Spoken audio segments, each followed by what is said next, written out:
YCP నేతల అరాచకాలు ఒక్కొక్కటిగా వెలుగు చూస్తున్నాయి. అల్లూరి జిల్లా దేవీపట్నం మండలం పెదనూతులులో ఓ మహిళను స్థానిక వైకాపా నేతలు గ్రామ బహిష్కరణ చేశారు.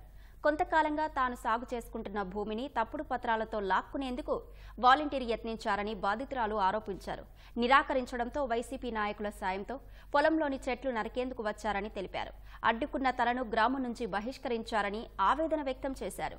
కూటమి ప్రభుత్వం న్యాయం చేయాలని మహిళ కోరుతున్నారు.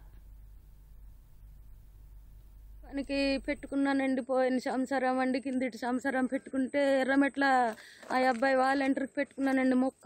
మొక్కలు వచ్చి పొలం రాసాడండి. ఎర్రమెట్ల అబ్బాయి కొబ్బరి జీడిమాడ మొక్కలు పెట్టుకుంటే కొబ్బరి మొక్కలు ఇచ్చారండి.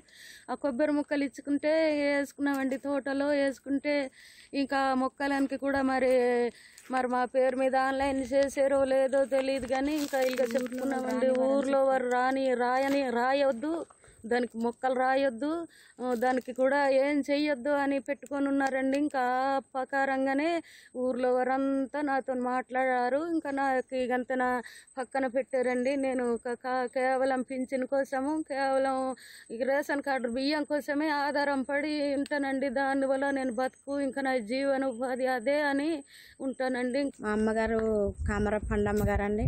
వాళ్ళ అత్తయ్య గారు వచ్చి కామరపు చిన్నమ్మి గారు. వాళ్ళ చిన్నమ్మి పేరు మీద ఎన్టీ రామారావు స్కీమ్ లో ఉన్నప్పుడు పట్టా ఒకటి ఇచ్చారండి.